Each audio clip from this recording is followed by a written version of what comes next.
everybody. I was just sitting out here looking at the big screen here at Laurel River Club Bed and Breakfast, getting ready to join a conversation with my new friend Mark.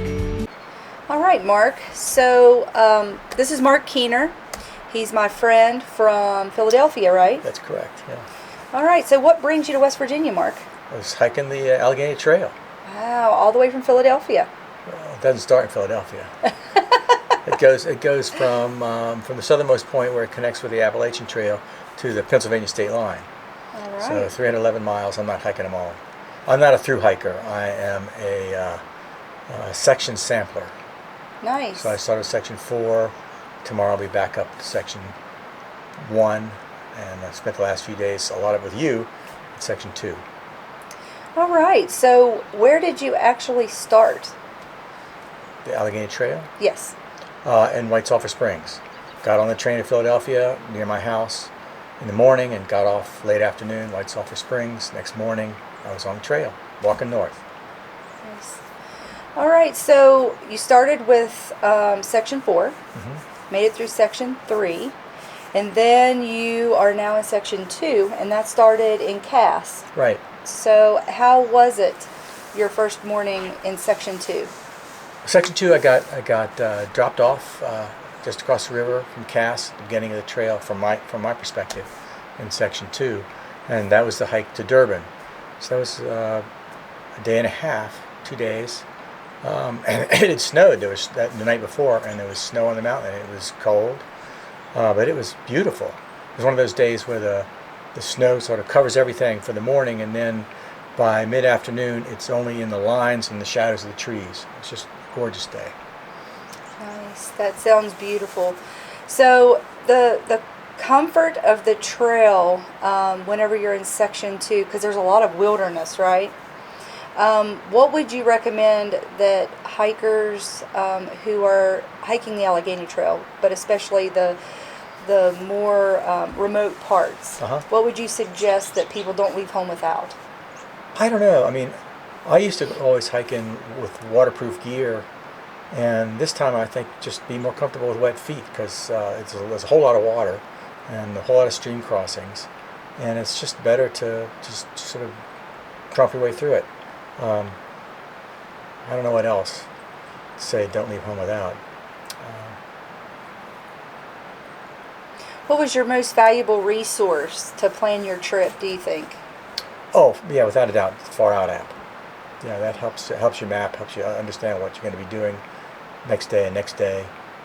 Know what to take, know how much you have to carry, which is a big thing, especially when the Allegheny Trail, it's one of its central features is there's such a long distance between places to resupply. So it's parts of it are pretty remote, which is the good thing about it from my perspective. Yeah, and actually, Laurel River Club allows hikers to mail packages here for resupply. So that we're one resource, but what resources did you use to resupply along the way? I mailed myself resupply. I picked up a resupply box at the post office at Durban. I picked up a resupply box yesterday in Davis. And I have another resupply waiting for me in Rollsburg. Other than that, I've stopped by the Stop and Shave to pick up candy bars, and that's about it. Yeah. So I haven't really relied too much on buying as I go. So have you met a lot of new people along the way on the trail? How many people have you met on the trail?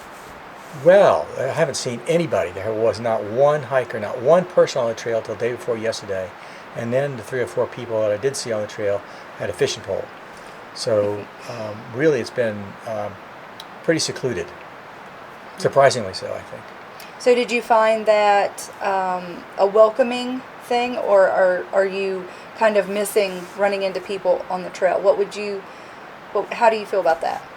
Well, I thought I would see people on the trail. I expect to see people on the trail, and if I had been thinking about it beforehand and known that it wouldn't be like, walking on the Appalachian Trail or on the Pine Creek Trail or any of the trails in Pennsylvania where I'm from, in that you really don't see anybody. I might have had a second thought about it, but it's been really nice to be sort of in my own thoughts, and it always takes a few days to get out of your own head anyway, And when you don't have other people's voices or other people's expectations sort of shaping your thoughts, it's not an unpleasant thing. So you've met some new friends with the West Virginia Trails Association who've helped you do some That's planning. true. Nicole and Justin, that's right. They've been a big part of it, actually. Yeah, so both of them have helped you not only find Resupply and people along the way, but did they tell you like what to expect, or how did they help you the most? Well, Justin was good because he through hiked in January, so his caution about the sort of meager opportunities to resupply, helped me plan the trip.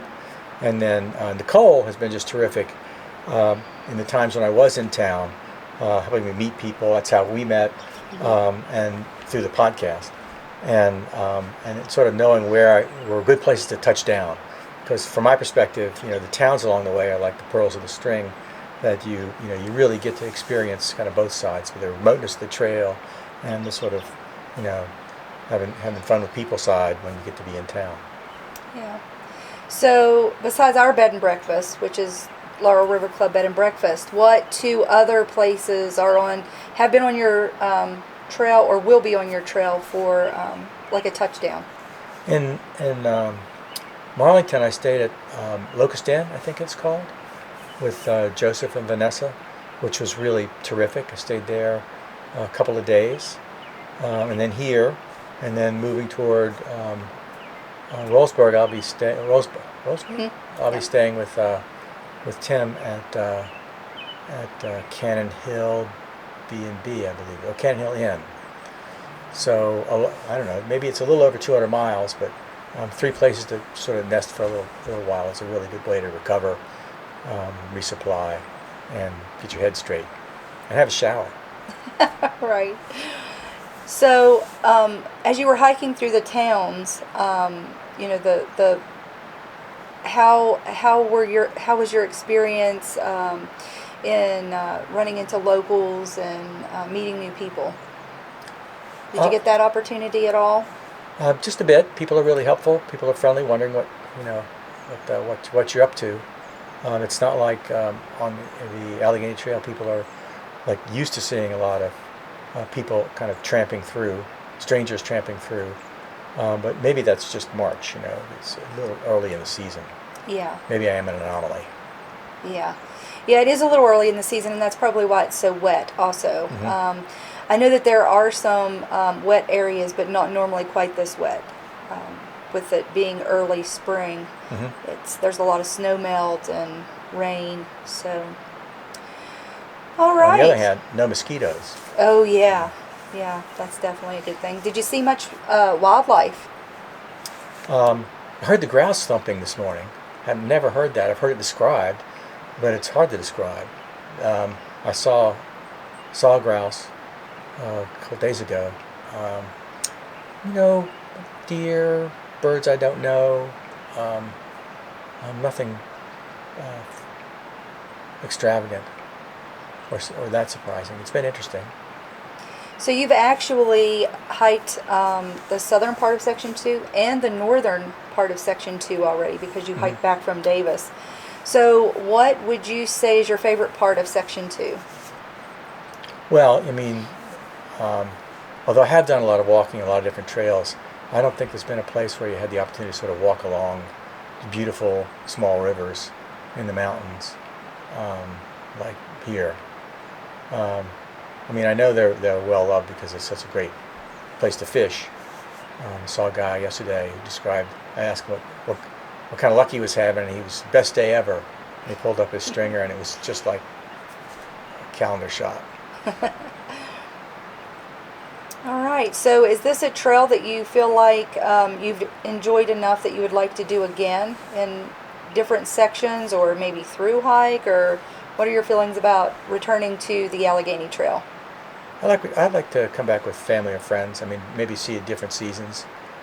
Different man, different trail. It's never the same. Right. Looking forward to that. All right. Well, that sounds awesome. We'd love to hear back from you in the future, and whenever you complete this trip, we'd love to hear how whenever you make it home, what your final thoughts are. But it was such a pleasure having you today, and we hope you come back and see us. Will do. You can be sure of it. All right, thank you for joining us for our very first episode of Experience West Virginia. We'd love to have you back next time. We have a lot of content coming I think you'll really enjoy. We're also found on most of the social media platforms, and you can go to lrcbnb.com to look up more information.